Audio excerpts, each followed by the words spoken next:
Perkenalkan, nama saya Sudarsi Manjuntak. Di sini saya akan membahas tentang teori-teori konflik.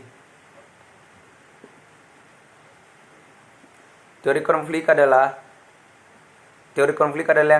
teori yang memandang bahwa perubahan sosial tidak terjadi melalui proses penyesuaian nilai-nilai yang membawa perubahan, tetapi terjadi akibat adanya konflik yang menghasilkan kompromi-kompromi yang berbeda dengan kondisi semula.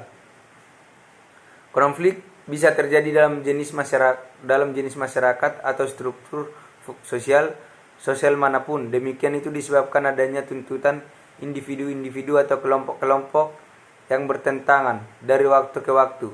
Teori konflik dikelompokkan dalam dua hal, yaitu teori klasik dan modern.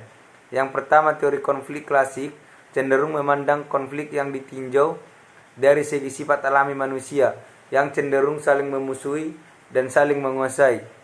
Terutama dalam hal kekuasaan, tokoh-tokoh dari teori ini ada dari teori sosiologi klasik ialah sebagai berikut. Yang pertama Polybus, yang kedua Ibnu Khaldun, yang ketiga Nicole, yang keempat Jean Bodin, yang kelima Thomas Hobbes. Dan yang kedua teori konflik modern.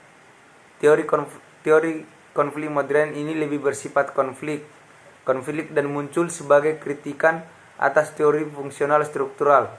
Tokoh yang sangat terkenal di dalam teori ini adalah yang pertama itu Karl Marx, yang kedua Lewis Althusser, yang ketiga Ralph Dahrendorf. Adapun faktor-faktor penyebab terjadinya konflik adalah yang pertama itu penyebabnya perbedaan individu dan perbedaan posisi atau perasaan. Yang kedua ada perbedaan latar belakang budaya untuk membentuk kepribadian yang berbeda-beda, sehingga seseorang akan dipengaruhi oleh pemikiran dan struktur kelompoknya.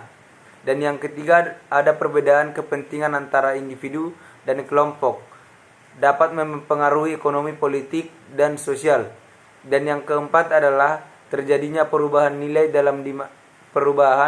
dalam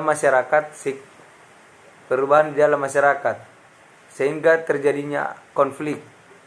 Sekian penjelasan saya tentang teori-teori konflik. Terima kasih.